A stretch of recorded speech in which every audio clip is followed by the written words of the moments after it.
Então, bom dia.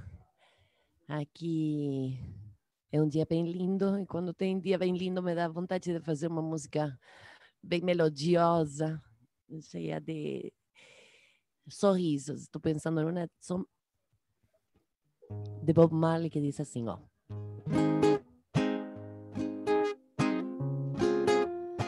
Yeah, yeah, yeah, yeah, yeah. Ooh.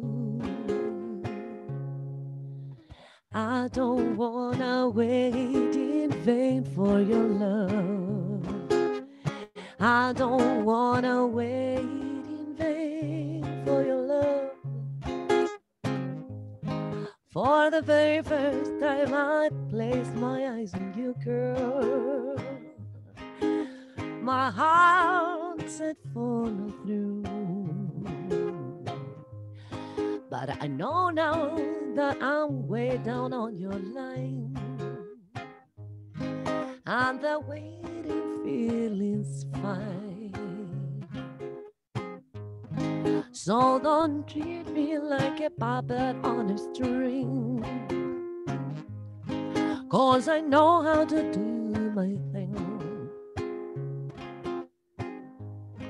Don't talk to me as if you think I'm dumb.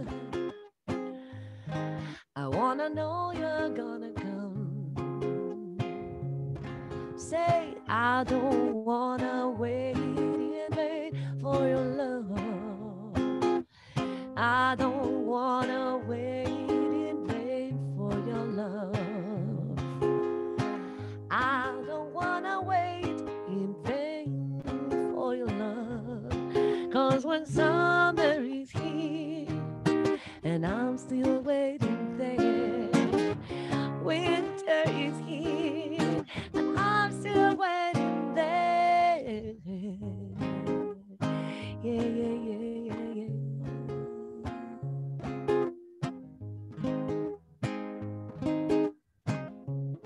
Like I said, it's been 3 years since I'm knocking on your door, and I still can knock some more. Ooh, girl, is it really fair? I wanna know now, for I to knock some more. In life I know there's a lot of grief, but your love is my relief.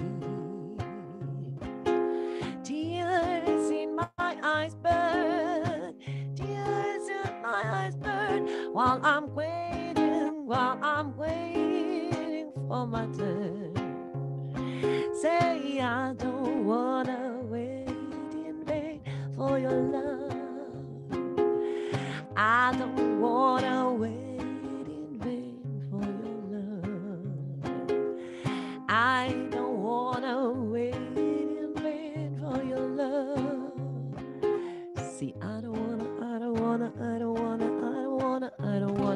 in vain. I don't wanna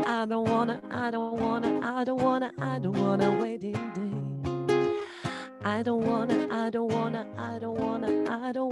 I don't wanna wait in vain.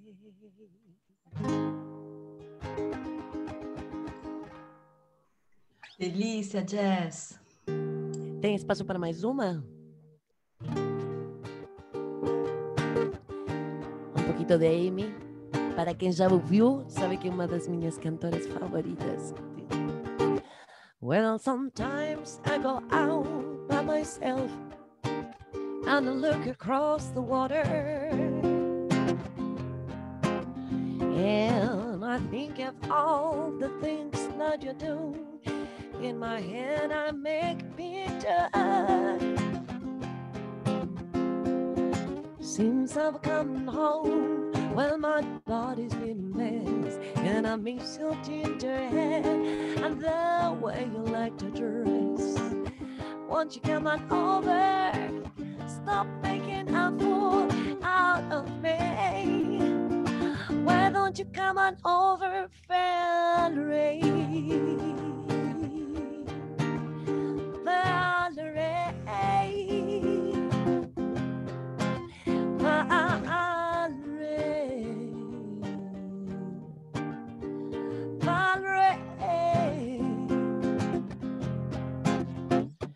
Did you have to go to jail? Put your house up for sale. Get a good Lord, yeah. Hope you didn't catch a deal. I hope you find the right man who'll fix it for you. Are you shopping anywhere? Change the color of your hair. Are you busy? Did you have to change the plan? You were dodging all the time. Are you still dizzy? Since I'm coming home, well, my body's been a mess, and I miss your ginger hair and the way you like to dress. Won't you come on over? Stop making a fool out of me. Why don't you come on over, Valerie? Valerie.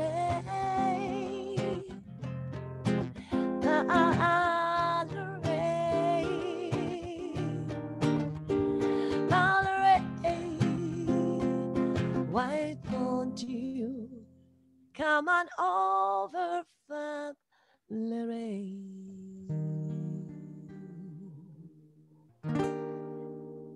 Jazz Condado, obrigada, Jazz. Jazz está abrindo a maioria das nossas rodas com essa voz deliciosa, super, super obrigada.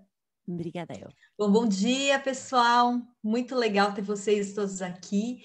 Sejam bem-vindos. Hoje é o último dia da Semana Esha. Nem acredito que passou tão rápido. Eu quero agradecer cada um de vocês e todas as pessoas que contribuíram aqui para a concretização desse sonho. A gente tem mais de 75 facilitadores e pessoas muito especiais. E também os nossos patrocinadores e apoiadores, que eu quero agradecer especialmente aqui, a Melo Odontologia Integrada, o Estúdio Anacan, a Sodexo, o Espaço Oré e os nossos divulgadores, o Draft, Capitalismo Consciente, Prosa Coach, Grupo Angra, Instituto Integral Brasil, Brilliance Academy, Mulheres Despertas, Trampos, XI, Instituto Evoluir, VRS, Colabissou e BPW São Paulo. Super, super obrigada. Bom, para quem não me conhece, eu sou a Luciana Sato, sou fundadora da Rede Esha, essa comunidade que tem como propósito fortalecer a essência de cada uma de nós, por meio do acolhimento em rede. Esha é uma deusa grega, representada por uma lareira redonda, que convida todos a conviverem, conversarem, trocarem experiências, sem hierarquia, olhando olhos nos olhos. E hoje a gente tem um dia muito especial, com o Cato e com a Lala, e antes disso quero contar um pouquinho aqui sobre eles e sobre o tema, né? Então, a pandemia, ela acelerou mudanças necessárias. Ao refletir sobre o que importa na vida, acabamos chegando aos pilares da nova economia. Acessamos recursos e capacidades que temos guardados e que nem enxergávamos ou dávamos valor. Praticamos compaixão e colaboração, compartilhamos cuidados de forma ampla, nunca antes vistas nessas escalas na face da Terra. Entendemos que há outros capitais essenciais para o funcionamento da economia, além do capital financeiro. Esses capitais relacionados ao cuidar, à natureza e às redes são críticos para o equilíbrio dinâmico da humanidade e são inerentes à nossa natureza, do feminino. Para conversar sobre esse assunto, eu abro espaço aqui para o Cato e para a Lala. O Ricardo Cato é consultor, facilitador, conselheiro e investidor, foi um dos grandes apoiadores desse evento. Ele atua como conselheiro de empresas, coach de executivos, consultor, investidor e facilitador de dinâmicas que buscam evolução de consciência através da análise e inclusão de novas perspectivas, sustentação de campos para experimentação, prototipagem, jornadas de aprendizagem, conversas nutritivas e desenvolvimento de novos arranjos produtivos. A Lala é futurista há 25 anos, pioneira em economia criativa e colaborativa, criadora da metodologia Fluxonomia 4D, que combina estudos do futuro e novas economias, que está sendo aplicada para adequar instituições e profissionais para o século XXI. Lala trabalhou em 4 continentes, em um raro percurso assessorando corporações, governos, fomento, ONU, redes colaborativas e empreendedores. Está entre as 4 top futuristas da América Latina e foi indicada como uma das 100 mulheres do mundo que estão co-criando um futuro colaborativo. Ela é palestrante desde os 18 anos, com quase 1.000 palestras, publicou livros e artigos sobre futuro e economia criativa em vários países, possui grande bagagem artística e criativa como coreógrafa, diretora e atriz, tem vivências na moda, cinema e televisão, criou e implementou projetos especiais de cultura e arte. E eu conheci a Lala na Natura, nós fizemos um projeto lindíssimo juntas, e eu estou muito feliz porque o livro dela também foi indicado ao Prêmio Jabuti, então super parabéns, Lala, estamos super orgulhosos de você, e bem-vindo, Cato e Lala. Feliz de estar aqui com vocês. E lembrar quanta coisa, hein, Lu? Assim. Muito legal. Muito obrigado, Lu, por esse espaço. Parabéns por toda a Semana Estia e maravilhosos os encontros que tem acontecido aí, né? Então, todo mundo, só vejo aqui no WhatsApp, fala assim, nossa, não consegui fazer esse, ai, como é que eu faço, né? Todo mundo com esse, como é que chama? Medo de ficar de fora, né? Essa sensação de ficou de fora. FOMO, né, Cato? FOMO, Fear of Missing Out. Isso aí é terrível, né? Todo mundo está experimentando isso essa semana, na Semana Estia, né? E é uma sensação muito boa estar aqui com vocês. E a gente tem um tema aqui, eu e a Lala, um prazer enorme trocar algumas ideias com a Lala e a gente fazer uma costura aqui. Estou vendo a André aqui, que é especialista em costura. Então vamos ver se eu consigo costurar um pouco aqui, André. Vamos ver se eu aprendi um pouquinho contigo. Que é falar um pouco da abundância de comunidades, né? Eu sou um provocador aqui da Lu, no sentido de Lu, é poderosa essa rede Estia. Olha quantos encontros maravilhosos que ocorreram, alguns encontros, em princípio, improváveis, que a Lu, com a habilidade dela de curadoria, foi conectando pessoas em temas e apresentando gente, uma pessoa para outra, e sinergias começaram a emergir disto, né? Que mostra, é uma prova viva de que a gente tem uma coisa abundante de troca de experiências, de cultura, de perspectivas, que pode levar a gente para um outro patamar de sociedade. E é isso que eu acredito, né? E quando eu começo a conversar com a Lala, e a Lala ter experimentado isso, fazendo workshops, desenvolvendo projetos, e toda a metodologia que ela desenhou, né, da fluxonomia, mostra um jeito estruturado, inclusive, de como as comunidades podem se organizar, podem se potencializar, e aí, né, ela vai ter tempo para explicar mais em detalhes essa abordagem, né, da fluxonomia, mas o que eu quero pontuar agora se vocês notaram, quem participou de várias rodas ao longo dessa semana, onde tem a energia, aonde são os pontos de convergência que as pessoas trazem, né? Óbvio que teve pessoas que se conectaram com um determinado tema e não se conectaram tanto com outros temas. E teve assuntos que a nossa energia subiu e deu um senso de preenchimento, e aquilo, né? Teve outros temas que você falou, não, acho que não tem a ver comigo. Então, a gente percebendo no nosso próprio estado energético, em cada roda de conversa, a gente vai observando aonde a energia está levando a gente.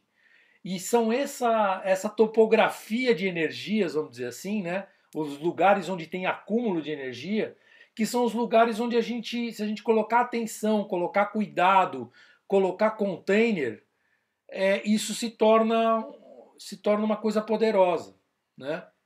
Então é isso que a gente quer conversar um pouco sobre isso. Quando eu olho para a rede Estia, vejo a conexão de mais de 8.000 pessoas, né? A grande maioria mulheres, mas agora muitos homens se conectando também. Onde estão os pontos de energia que, se a gente cuidar, se a gente criar estrutura, criar container, ela vai florescer e negócios vão aparecer, né? Negócios no conceito de negar o ócio, né? De neguei o ócio e vou fazer coisas acontecerem, né? Coisas vão acontecerem, inovações, soluções para problemas da sociedade podem estar emergindo aqui, né? Que trocas ricas podem acontecer a partir disso. Então, eu queria abrir um pouco para a Lala nesse sentido. Lala, conta um pouco da tua experiência para depois a gente poder ir costurando aqui com mais o meu entusiasmo do que com a minha estrutura. Maravilha. Bom, a minha experiência é super diversa, muito, muito, muito, muito. Acho que é o meu maior patrimônio essa diversidade de experiência. Eu sempre trabalhei no macro e no micro, então eu venho da área cultural, eu trabalhei com. Depois trabalhei com grandes corporações, com governos locais, com fomento, com Nações Unidas, no momento que isso entra no sistema, e ao mesmo tempo que eu estava no mainstream, no grandão, eu sempre estava pesquisando nos grupos menores, que é onde tem inovação. E os últimos 7 anos foram dedicados à sistematização disso tudo, para preparar pessoas para a transição e para assessorar empresas que estão fazendo isso, e o trabalho é isso aqui que está aqui, a fluxonomia 4D, que trabalha em 4 dimensões. Aí eu pensei o seguinte, já que o Cato falou que eu sou estruturada, eu falei, então deixa eu estruturar aqui. Queria mostrar para vocês algumas coisas, numa síntese do que eu estou percebendo nesse momento de transição. Aí eu chego, então vou fazer uma falinha um pouco técnica. Aí eu chego na gente. E então, primeiro, a Lu falou, queria celebrar aqui com vocês que o meu livro, que é uma síntese desse trabalho todo, o Novas Economias Viabilizando Futuros Desejáveis, está lá no Jabuti. Ele é um guia, um passo a passo das etapas que eu não inventei, mas eu observei que a gente precisa passar. Então, o que eu queria contar para vocês? Como futurista, a coisa é mais sintética. Futuristas fazemos sínteses, a gente tem visão do todo. O Cato fala em topografia, né? Futurista fica lá em Simão, tentando ver de longe o todo. O que a gente percebe? A gente percebe que nós estamos nessa sinuca de bico porque a rede, a vida em rede, a vida que o digital nos colocou, ela tem um ritmo que é exponencial, que traz um monte de consequências exponenciais da questão climática, a gente está assoberbado, não conseguindo dar conta das coisas. Por quê? Porque enquanto a rede é exponencial, nós, o planeta e o tempo não somos.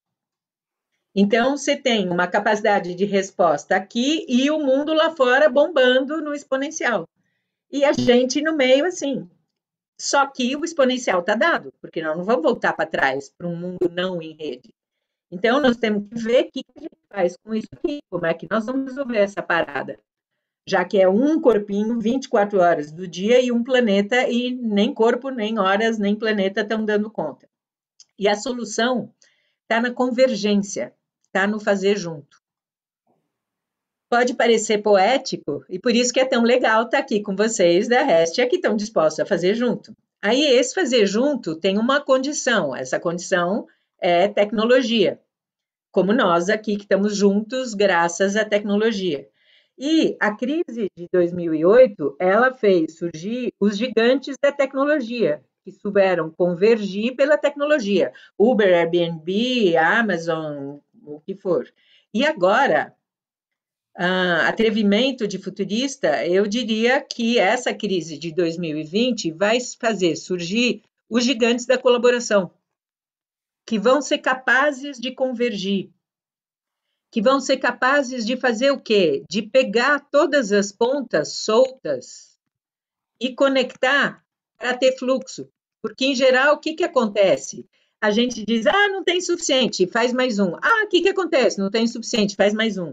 Quando a Lu e eu nos conhecemos, foi no movimento Natura, que era a coisa mais incrível, e continua sendo, ainda não muito solucionado, né, Lu? Que é uma das coisas que continua na minha cabeça o tempo inteiro, que é, agora são 7 milhões de mulheres juntando Natura e Avon. esses pontos estão conectados? Há fluxo? Há consciência de quem está lá? Como é que faz, né? Então, a chave está em conseguir conectar e fluir aquilo que já existe. Para de compartilhar aqui um pouquinho para mostrar. Isso aqui é uma metáfora do que nós estamos falando. Isso aqui, a gente foi treinado a enxergar o mundo assim, ó, escasso, está faltando. E plano, uma única dimensão, quantidade e moeda. E além do mais chatinho, né? Porque é uma dimensão só. Mas, na verdade, isso aqui é multidimensional. Porque é assim que é o universo. Ele é multidimensional, ele é interconectado, você mexe numa parte e você atua no todo, e ele tem uma parte central e uma parte que vai mudando e que, justamente por ser conectado e multidimensional, consegue um fluxo. Então, é isso que nós vamos fazer. A gente precisa se conectar para virar um todo, para poder ter um fluxo infinito. Então, volto ali um pouquinho. Como é que a gente faz isso? Essa certeza que eu tenho da colaboração vem das minhas origens de bióloga e historiadora que eu nunca pratiquei, mas que foram coisas que eu estudei. Porque a vida, ela vai no sentido de maior organização por colaboração. Idem a sociedade, que vai caminhando no sentido de maior colaboração e organização. Então, isso aqui é inevitável. A gente não tem como escapar disso aqui. Esse é o nosso desafio atual, gente. A gente sentiu isso na pandemia, a gente precisa ter claro, a gente vai precisar colaborar. Se a gente não colaborar, a evolução vai dar um chapéu na gente, porque a evolução quer colaboração. Isso aqui, recomendo, é o Institute for the Future, que é um dos centros de estudos do futuro mais antigos e mais avançados, a cada 10 anos faz um forecast dos próximos 10 anos. Eles fazem vários cenários, e o único cenário onde a gente não dança é esse aqui, ó, da transformação e da solidariedade. Só que solidariedade e colaboração como? A gente, em geral, é ingênuo, a gente acha que se a gente se organiza em torno de uma causa, vai dar tudo certo. Mas isso é ponto de partida só. O que normalmente acontece é isso aqui, ó. Nós estamos assim em termos de convergência. Cada um sai correndo atrás do seu e a gente não converge. Essa dificuldade de convergência, ela está na própria história. Eu conheci nesse ano o trabalho desse historiador aqui, muito interessante, o Niall Ferguson, e ele conta a história usando duas metáforas. Uma é a metáfora da torre e a outra é a metáfora da praça.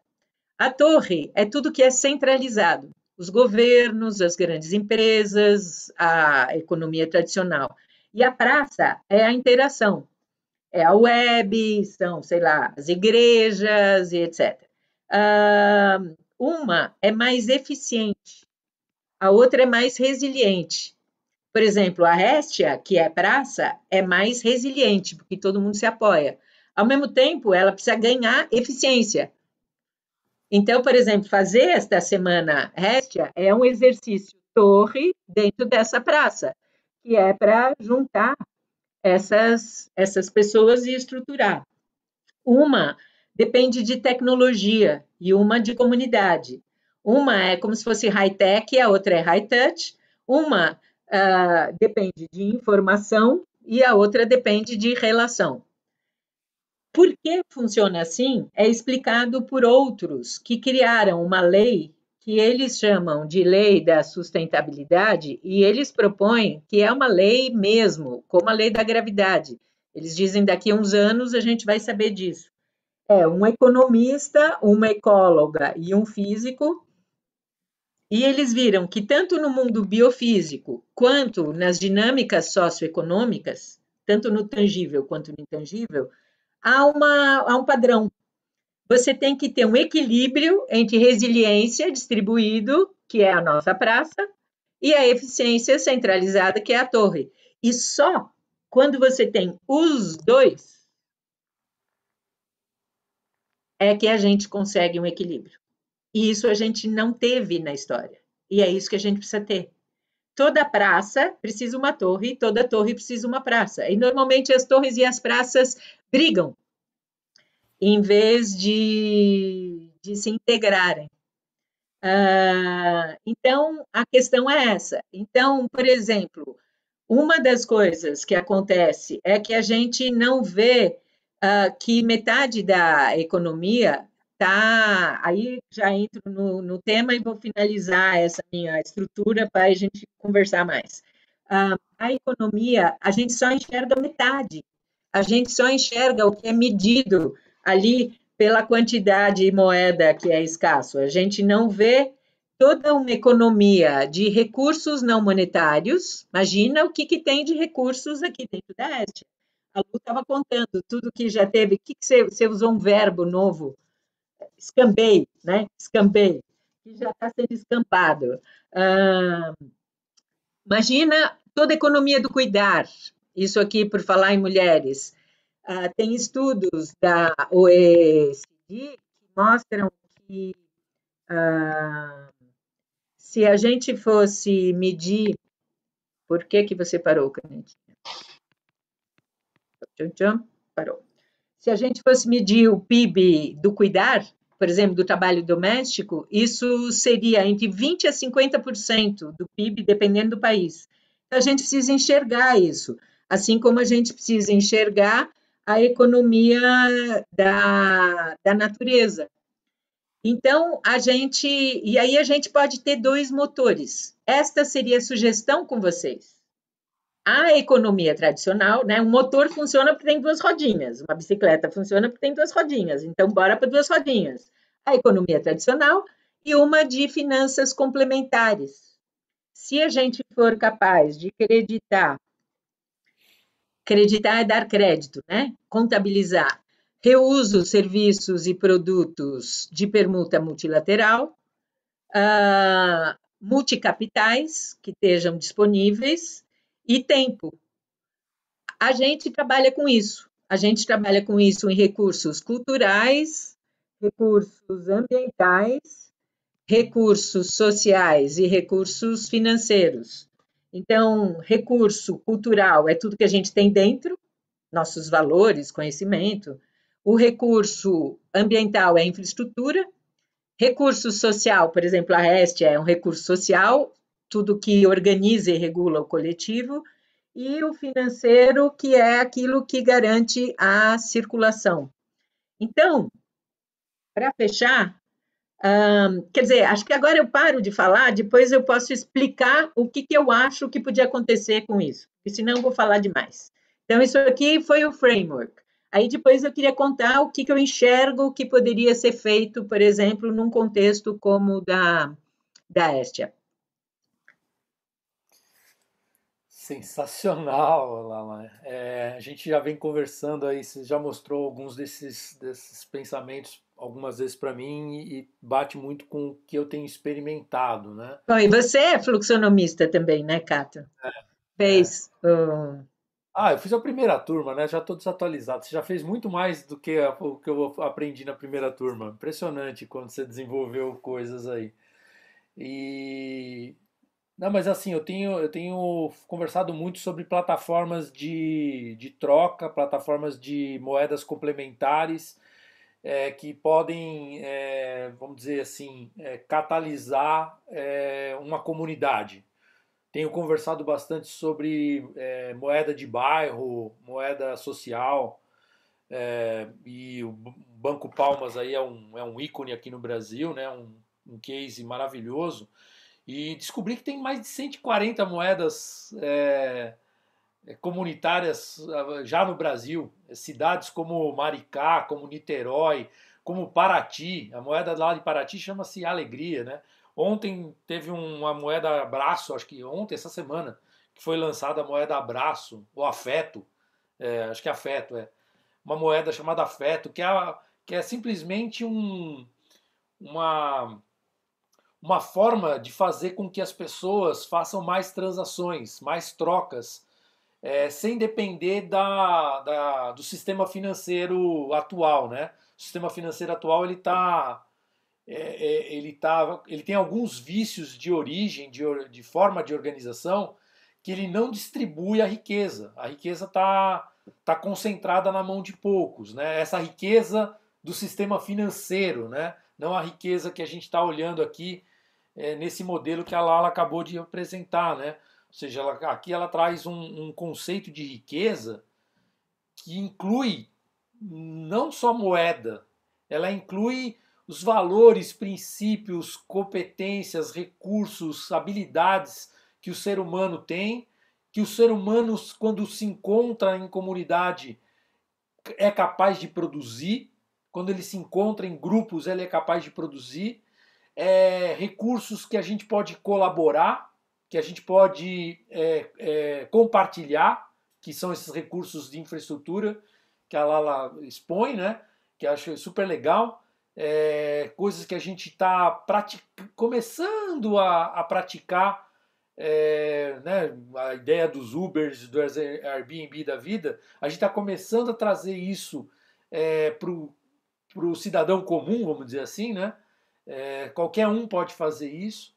Então, mas isso depende de um estado psicológico, e esse é o ponto que eu quero reforçar aqui. Eu tenho conversado com uma comunidade lá na Zona Leste, e tenho visto assim como que as pessoas são abundantes, mas não sabem disso. Como elas têm recursos e não se dão conta disso. Né? Coisas que as pessoas sabem fazer, de que elas nem valorizam isso. Ela fala, não, sei lá, sabe, talentos escondidos. Né? Então eu vi nessa Semana Estia muitas pessoas, muitas mulheres maravilhosas colocando seus recursos à disposição de outras mulheres, né? Colocando suas experiências, suas competências, seus aprendizados de uma forma generosa, de uma forma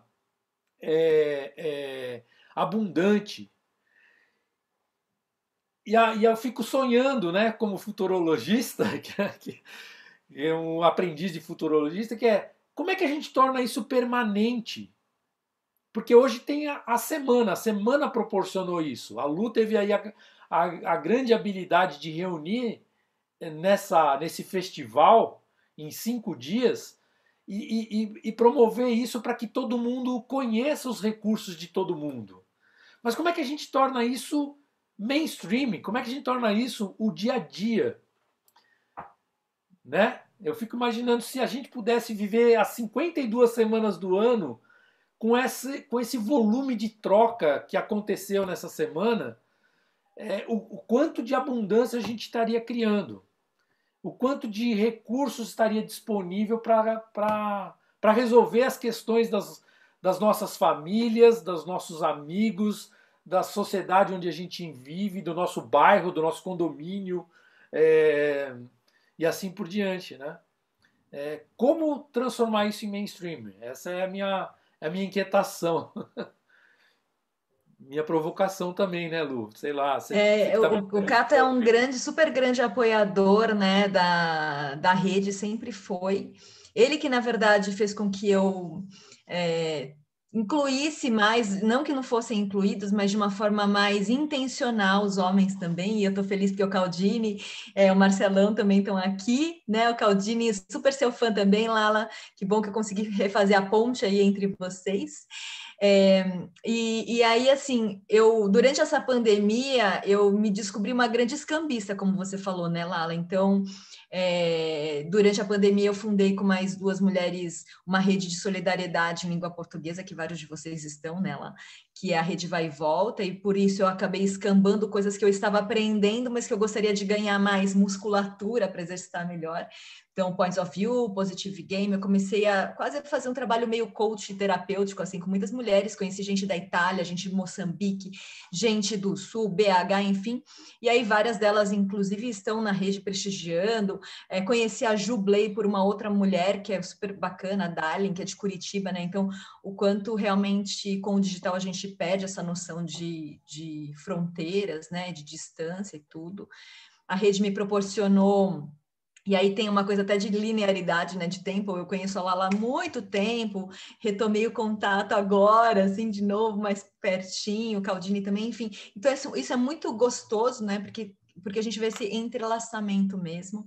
E a Deia é uma super defensora de uma coisa que a gente, vou colocar, tentou implantar na rede, que era o Honest Box.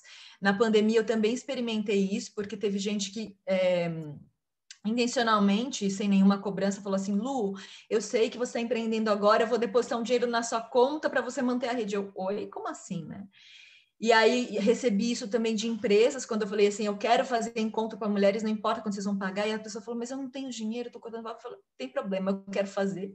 Eu fiz, a pessoa falou, foi tão bom que eu quero te pagar. E achei isso bem, assim, curioso, né? Porque é um novo mundo mesmo. E eu quero até passar a palavra para a Deia, porque ela é a pessoa que mais me incentivou isso durante todo esse tempo. É a pessoa que mais acredita nisso. Eu conheci a Deia contribuindo para o Honest Box dela, numa costura aí de inquietações femininas. E eu acho que isso é muito legal, mas eu acho que ainda tem a questão do desequilíbrio entre o dar e receber sistêmico, que eu acho que aos pouquinhos a gente tem que começar a fomentar mais, né? Então, vou deixar aqui para a Déia também complementar e aí voltar para vocês. Bom dia, queridos. Tudo bem? Estou muito feliz com esse tema, sou uma entusiasta. Lala, eu queria trazer uma pessoa que eu acho que está entre nós, que até me emociona, que é o Oswaldo. O Oswaldo Oliveira foi o cara que me falou disso antes da hora. E aí eu acho que quando a gente fala de inovação, quando a gente fala dessa coragem, tem pessoas que são obscenas, que nem eu brinco, que estão à frente da cena, e o Oswaldo ele faleceu há 2 anos, um obsceno, o cara que mais me ensinou sobre ter coragem de ser quem eu era antes da hora. Então, as costuras, a Honest Box, essa ideia de que a moeda é reputação, que a rede tem valor e que tu tem que ter coragem de pisar no invisível, é muito culpa desse homem na minha vida, que foi embora porque esse mundo estava muito chato, mas que deixou lindas sementes aqui. E eu preciso fazer um depoimento em relação à Lu e à rede. Essa menina, ela é uma guerreira, gente. Eu tenho noção da abundância que rolou nessa rede essa semana e eu fico frustrada de ter 20 pessoas que são muito potentes, mas eu preciso falar que as minhas costuras que eu faço há uns 5 anos, teve algumas que teve 3 pessoas. E eu fiquei, meu Deus, e agora? Que vergonha, né? Eu, uma pessoa potente, poderosa, com 3 pessoas, e eu fiz como se tivessem 100. E teve uma que eu fiz com 3 pessoas que, por causa disso, depois eu fui para o Egito. Então, tem seres invisíveis trabalhando e enxergando e atuando que vão mostrar a potência dessa semente invisível que a gente está plantando. Mas para ser empreendedor, para ser inovador, para fazer isso que a Lala e o Cato estão propondo e que a Lu faz na prática, essa mulher levantou esse evento sozinha, gente. Teve meia dúzia de amigos entusiastas que ajudaram e tal, mas nenhuma grande empresa quis patrocinar. E eu sei que vai ter fila de gente querendo patrocinar depois, porque é assim que é, tu faz, tu planta a semente, tu vê o negócio brotar e depois todo mundo quer ser teu amigo. Então eu preciso fazer uma homenagem para a Lu. Eu acho que ela é na prática aquilo que eu sempre escrevi, aquilo que eu sempre prototipei, e é disso que a gente está falando. Então eu trago aqui o Oswaldo e eu acho que o que tu falaste foi brilhante, Lala, te acompanha há bastante tempo já, que é essa coragem de pisar no invisível. E eu adorei esse blend da praça com a torre, porque eu tô cansada de gente, eu quero ser tradutora de mundos, eu quero que o velho e o novo trabalhem juntos. Eu acho que a gente está no fim do mundo, eu brinco, mas é um fim de um mundo que não cabe mais. Mas se a gente não misturar os dois, não vai ser gostoso. Não é velho, não é novo. Eu sou velha e sou nova, né? E é disso que se trata. Então eu quero fazer um agradecimento e uma homenagem à Lu. E eu quero trazer aqui o nome de um cara que foi revolucionário, que mudou minha vida e mudou a vida de muita gente, chamado Oswaldo Oliveira, que está lá no céu de camarote nos olhando e vibrando com esse encontro aqui, que é um brilho. Obrigada. Bom, se é para chorar, bora chorar, né? Daqui a pouco seria o nosso aniversário. O Oswaldo era muito parecido. A gente era muito próximo. Desculpa, ele mais disruptivo e eu adorei a tua palavra obscena como à frente da cena, porque realmente é um lugar bem, bem difícil. Linda, linda. A gente acho que aguenta mais como mulher, porque a gente está acostumada, né? Mas aquele momento que o Oswaldo morreu, alguns de nós estávamos por pouco também. Meu coração também ali estava dando um certo trabalho. Mas vamos lá. Então, É isso aí mesmo, a gente não sabe, porque tem a coisa, a gente, dos campos mórficos, né? A gente está semeando sementes de futuro. Isso é uma das coisas muito legais de ser futurista. A gente sabe que a gente semeia futuros e que quando há um campo maduro, eles brotam. Então a gente precisa mais gente para cuidar do terreno, que é isso que essa Restia está fazendo. E mas o que eu percebo, eu adorei tua fala, Andréia, porque a gente precisa de ferramenta, gente. Olha só, eu trabalho, não teve nenhum momento da minha vida que eu não estava trabalhando com fazer junto. Isso começa quando meu pai, quando eu era muito pequenininha, e meu pai disse: se todos os chineses pulassem ao mesmo tempo, a Terra saía do eixo. E eu falei, gente, aí a partir daí eu comecei a prestar atenção na potência do coletivo não usada. Então, e aí, o que eu observo? Eu observo que a gente, como praça, como coletivos, a gente precisa das torres, a gente precisa de método, a gente precisa. Então, aquele desafio que o Cato falou, como é que transforma em mainstream? É o meu desafio. Aí queria contar, se me permitirem, mostrar um pouquinho de como talvez isso seja possível, fazer um exercício aqui. Imagina o seguinte, olha, vamos imaginar que a gente tem um restaurante, né? Estamos aqui na Restia, tem um restaurante, tem alguém que é designer, tem alguém que tem uma pequena editora alternativa, tem alguém que faz geleias orgânicas. O que acontece? Cada uma dessas pessoas está na paralela. O que quer dizer paralela? Linhas paralelas vão daqui para o infinito. Então, você põe uma energia aqui, você põe dinheiro, você põe tempo, você põe energia, põe e vai embora. Falar em Oswaldo, o que o Oswaldo sabia? O Oswaldo sabia, como a gente aqui com a Flux, a gente fez muitos experimentos juntos, que tudo depende de circulação. Que você tem que na paralela a gente não chega. A gente chega como? A gente chega trançando as linhas, criando redes, e a gente chega fluindo, criando circularmente, né? Criando fluxos.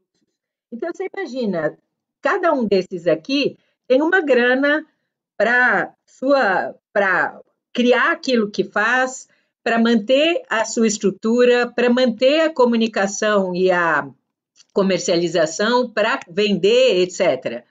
Se estes aqui se juntassem, então, esse designer vai vender dentro do restaurante, que tem público, a editora também, eles vão combinar e vão criar um produto junto. Esse da geleia usa a cozinha do restaurante, etc. O que acontece?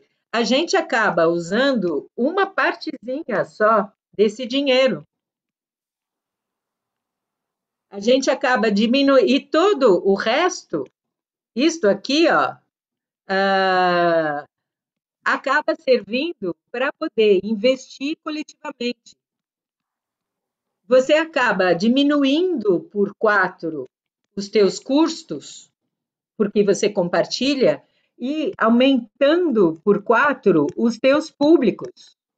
E é isso que a gente precisa fazer. Só que fazer isso precisa de método.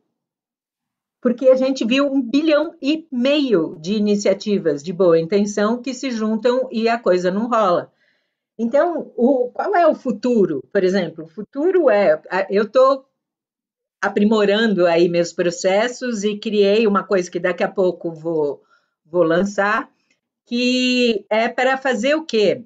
É para a gente criar uma série de jornadas e ter plataformas para conseguir chegar num estado ótimo, que é o estado onde a gente põe os talentos e os inventos que a gente tem numa única estrutura, todas as marcas aqui, isso aqui é uma tendência chamada cooperativismo de plataforma, porque normalmente a gente sabe fazer isso, mas acaba fazendo isso 20% do tempo, aquilo que a gente gosta e sabe, e 80% do tempo nós estamos sofrendo pra caramba aqui, ó, na estrutura, na comercialização e comunicação e na gestão. Enquanto a gente deveria criar estruturas compartilhadas, né, de estrutura física e virtual, de comercialização e comunicação e de venda. Porque aí nós vamos inverter isso aqui. A gente vai fazer 80% o que a gente gosta e 20% a gente vai fazer junto, porque cada um vai fazer um pedaço. Então, por exemplo, o futuro desejável que a gente vê é esse, assim, é que a solução está no fazer junto, mas fazer junto com método. A gente serve para isso, com método e ferramenta, para que a coisa não morra, porque não queremos acabar, que nem o querido Oswaldo, não dando conta da parada. Então, isso era uma sugestão que ficaria. Vocês começaram a botar a torre na praça, que dá para ir além. Vocês têm um patrimônio extraordinário. Cuidem de como vocês vão usar esse patrimônio, porque apenas no começo rola muita coisa e fica o entusiasmo e tal, depois tem desequilíbrio sistêmico, não tem o acreditar, não sei o quê, e a gente acaba desacreditando da colaboração. Então, era isso que eu queria contar, assim. Tem como sim, é incrível, mas precisa Agora, cuidar. olá lá. É legal o que você colocou, né? Outro dia o Marcelo Cardoso, que também é amigo nosso aqui, de muitos de nós aqui, né? Ele usou numa reunião uma frase que eu falei, vou adotar, né? Ele falou assim: relação vem antes de transação, né? E eu falei, putz, é isso mesmo, relação vem antes de transação. E quando a gente fala de relação, a gente fala de confiança, a gente fala Então, essa questão, como é que eu vejo hoje a Estia e a Semana Estia? A Semana Estia foi um convite para vir para a praça. Vamos na praça? Vamos lá se expor na praça? Vamos ver quem mais está na praça? Quem são as outras pessoas que estão na praça? E aí você começa a apresentar pessoas para pessoas e começa a experimentar algumas relações. As relações começam a fluir. E algumas dessas transações vão fortalecer o espírito de confiança, a sensação de confiança. Porque se você faz uma relação e aquela relação é boa, você quer fazer de novo. Agora, se ela não é legal, você fala, não, deixa eu tentar outra pessoa, deixa eu tentar outro caminho. Isso é um aspecto psicológico, né? A gente está estudando muito, a turma lá da XI, que eu faço parte também, estudando muito essa questão da segurança psicológica de um espaço para que as coisas fluam, né? Como é que vai fluir se não tem segurança psicológica? E justamente por a gente ter sido condicionado num ambiente de muita escassez, onde a escassez foi usada de forma ruim para se aproveitar, a gente entra às vezes para as relações desconfiado, né? O que você quer de mim? Onde você está levando vantagem? Eu não preciso me proteger, senão eu vou dançar. Então leva um tempo, vamos dizer, para as pessoas irem se soltando, ficarem vulneráveis, experimentar coisas, experimentar relações, para gerar esse ambiente de confiança, uma segurança psicológica para falar, nossa, a gente pode fazer coisas juntos de forma mais ampla, né? Então, queria até que você colocasse um pouco, eu sei que o segundo passo da fluxonomia é a confiança, né? Ou o primeiro, né? Como é que você tem total razão que a relação antecede. Na verdade, é muito interessante porque quando a gente olha a própria natureza do universo, o universo é só relação, não existe sem a relação, não tem nada físico, não tem nada. Só existe, as coisas só existem porque quando elas interagem, né? Física quântica, quando só na interação é que alguma coisa colapsa. E também só existe no encontro das diferenças. Então, tudo que existe porque você tem um polo positivo e um negativo, e quando eles se encontram, eles se afetam e se transformam. E às vezes a gente não está disposto a se transformar, mas como assim? Isso é o universo. Você tem um elétron positivo que entra em contato com o outro e muda de polaridade, é assim que o universo se constrói.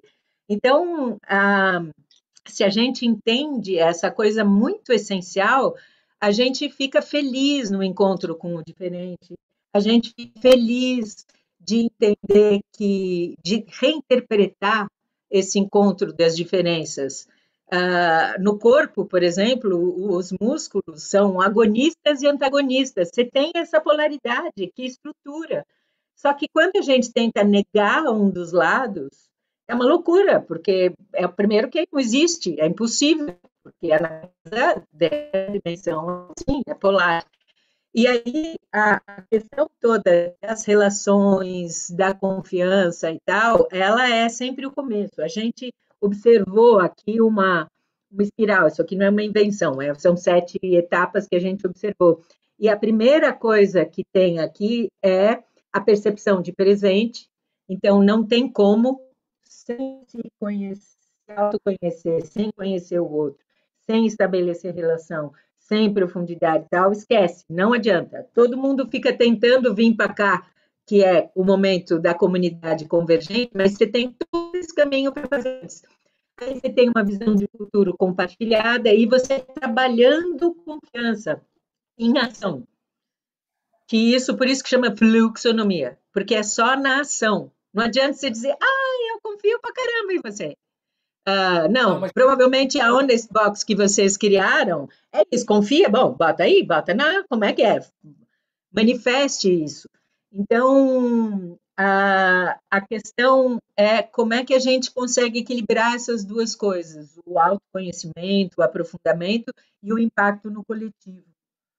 Eu concordo com você e queria acrescentar uma outra coisa que eu acho que é relevante, né? Assim, tem a confiança naquilo que é manifestado, né? Naquilo que a gente consegue observar, naquilo que nessas trocas, nessas relações, mas tem uma confiança também na questão do mistério, né? Do invisível, que ela é importante. Por quê?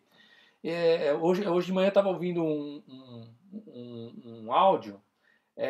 Que o cara deu o cara estava usando o exemplo da lagarta virando borboleta, né? Se ela não tivesse, se ela não conseguir largar a mão do que ela não consegue se tornar o que ela vai se tornar. E isso é um passo de fé muito para nós, né, seres humanos, né? E ele deu outro exemplo do bebê, e aí eu como homem, eu não gestei ninguém, né? Então eu não tenho essa experiência, mas o bebê ele precisa dos 9 meses para se formar e ele não pode nem nascer muito antes, senão não está formado, ele não pode nem passar muito, senão não dá tempo. Ele vai morrer. Tem um momento da transformação que é nascer, que é sair, que é um momento relevante. E a caterpillar lá, a lagarta, tem a mesma coisa. Ela consome. Ela não pode ficar muito tempo no casulo, senão ela não vai virar borboleta. E ela não pode sair do casulo muito cedo, senão a borboleta não é borboleta ainda. E não consegue voar. Então, eu gostei dessa metáfora para dizer um pouco do momento que eu sinto que a gente está vivendo. Que é um momento onde a gente sabe que tem uma transformação acontecendo, mas só que a gente tem que ter um passo de fé e largar o que a gente era para poder ser o que a gente pode ser. Exatamente. Entendi isso. Lala e Cato, posso fazer o Caldini fez uma colocação, fez uma pergunta. Quer falar, Caldini? Ou quer que eu leia aqui? Não quer falar?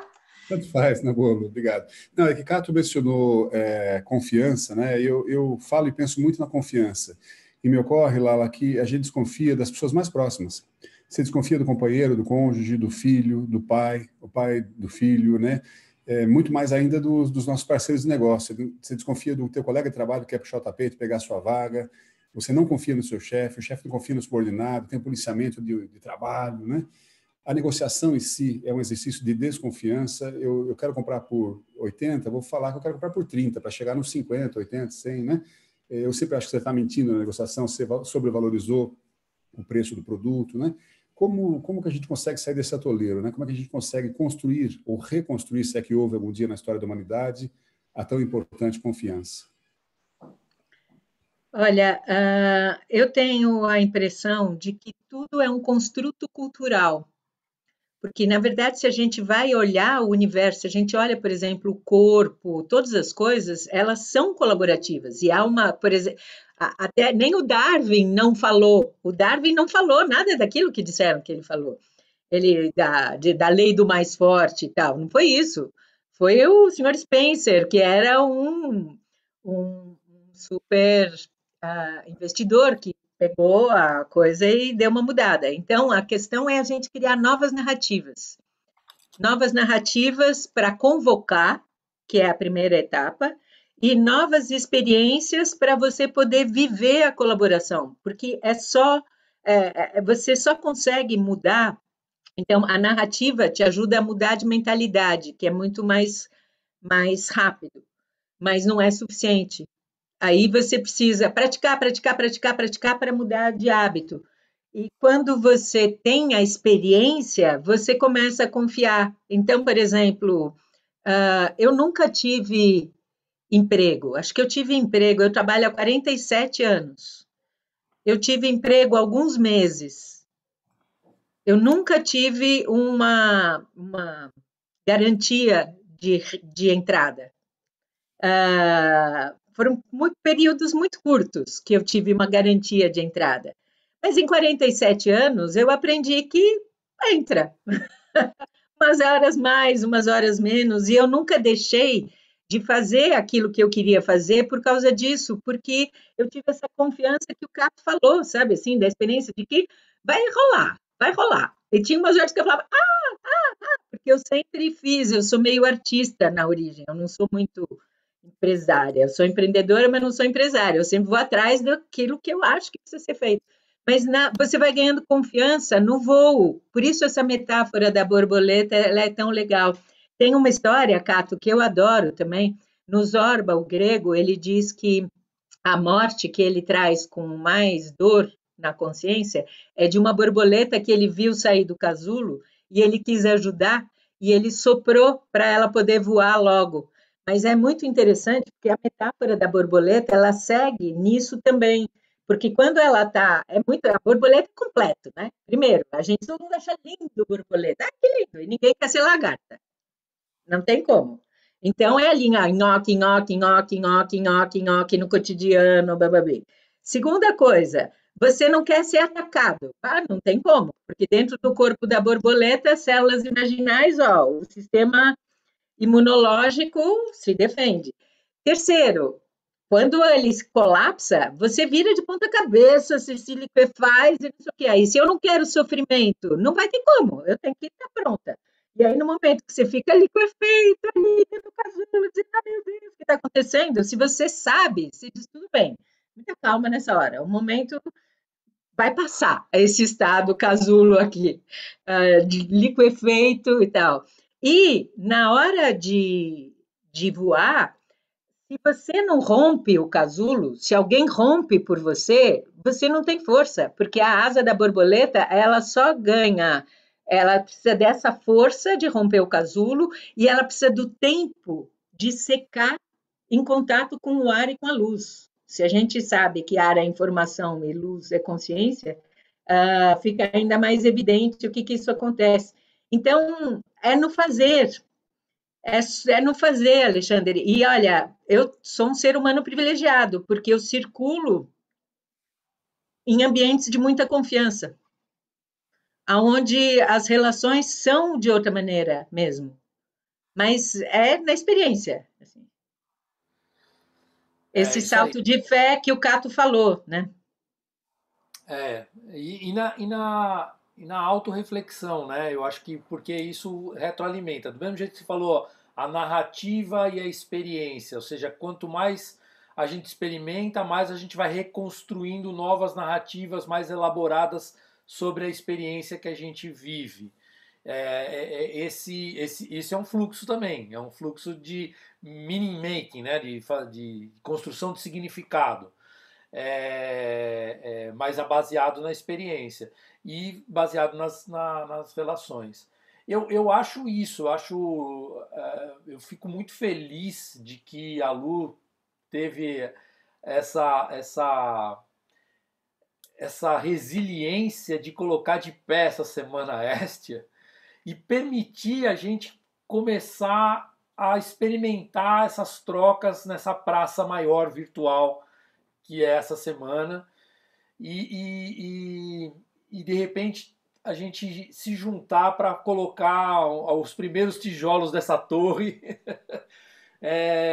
para dar um pouco de Gente, estrutura, um pouco de visão de altitude, né? Porque quando você está na praça, tá todo mundo mesmo na mesma altitude, às vezes a gente não consegue nem enxergar o que tem lá na periferia da praça, mas se a gente tem uma torre, a gente pode ir lá na torre e conseguir enxergar o tamanho dessa praça e o que está acontecendo na periferia, né? E eu gosto muito desse termo do sustentar o container, sustentar o campo, para que isso ocorra, né? Eu acho que isso é uma habilidade que a Lu trouxe ao mundo e que outras pessoas aqui também têm, nesse grupo enorme de Estias. E para mim esse é o convite, de a gente experimentar isso para tentar tornar essa semana 52 semanas no ano. Mas, Cato, eu quero fazer uma apreciação aqui para você, para Lala, para Deia, e tô vendo tanta gente importante aqui, né? Ilma, Caldini, Renata, Lê, Tereza, que está no Canadá, Marcelão, a Jublei, enfim, na verdade eu falei para vocês, quando eu comecei isso eu não sabia muito nem como, mas eu sabia quem, e vocês estavam lá. Então, assim, na verdade, acho que é isso, sabe? Tipo, achar o recurso era assim, tipo, quem vai me ajudar a colocar isso de pé? Porque eu sozinha, enfim, não conseguiria nunca. Não tem essa musculatura. Então, vocês fizeram isso acontecer, né? Então, sou extremamente grata por isso acontecer, porque vocês estavam aqui. Linda. Bom, a gente tem 5 minutinhos, eu me emocionei um monte, mas eu vou deixar vocês terminarem, porque eu não vou conseguir falar muito.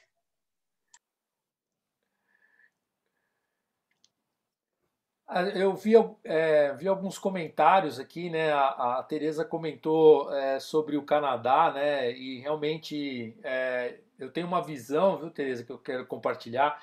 Esses países nórdicos que têm esse senso de comunidade, eu acho que tem uma coisa interessante, né? As restrições climáticas, né? Esse frio, esse inverno rigoroso, deu na cultura das pessoas que ali vivem muito mais senso de comunidade do que em países tropicais como o nosso, onde putz, nasce alimento em árvore, né? Você planta, bota uma semente no jardim, de repente tem alguma coisa boa para comer. Então a abundância que a gente tem no Brasil, ela é maravilhosa, mas ao mesmo tempo ela faz a gente ficar meio preguiçoso, né, para colaborar, para resolver as questões que a gente tem que resolver.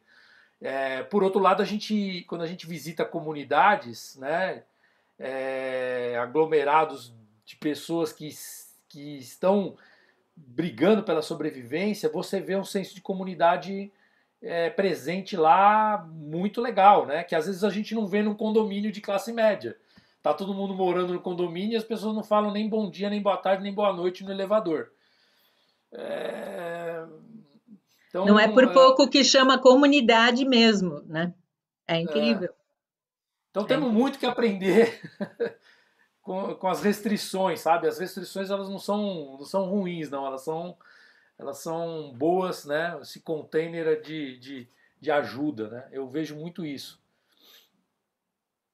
É muito interessante isso, da restrição como uma potência, né? E aí, obrigado pelos diversos comentários e apreciações aqui. A Renata, a Alexandra colocou aqui também, a Fernanda, a Imalcir, a Ana. Então, puxa, muito obrigado aí por todo esse carinho. Estou feliz de ter participado e à disposição. Muito bacana. Obrigado, Lala, pela parceria. Não, foi maravilhoso, foi maravilhoso. Queria E eu agradecer. espero depois a gente conversar mais e contar aí o que a gente está que a gente está pensando como metodologias e plataformas para torres e praças. Adoro, Lala. Convite aceito. Que essa seja a primeira de muitas conversas, porque esse é o futuro desejável, né? Esse é o futuro que a gente quer, assim. Então, super agradeço aqui a presença, a disponibilidade, o compartilhamento de informações de vocês. Muito bom, muito nutritivo, enriquecedor. O apoio, essa estrutura, eu sempre falo, né? Essa estrutura que o masculino dá, que ancora a gente, para que a gente possa fluir e acontecer. Então, obrigada, Cato, por estar sempre presente. Obrigada, Lala, por compartilhar tantas coisas. Deia, minha guia, minha amiga. E todos vocês que participaram dessa manhã de hoje. Fiquei super feliz de ver a Rê também, uma amiga que eu conheci no mundo corporativo lá na Sodexo, que é uma inconformada e que me instigou muitas coisas. Então, estou super feliz de ver vocês todos aqui. A gente também tem um próximo papo que eu quero muito convidar vocês, que é sobre a gestão de travessias com a Jublei, que é uma barqueira que ajuda a gente, né? Então, a gente agora viu a visão do futuro com Cato e Kalala. Então, bora atravessar. Tem uma barqueira aqui que pode ajudar a gente para lá, que agora às 11, então vocês estão super convidados também. Obrigada, Cato. Obrigada, Lala. Obrigada a todos que estiveram aqui. Tchau, tchau. Super obrigada. Obrigada.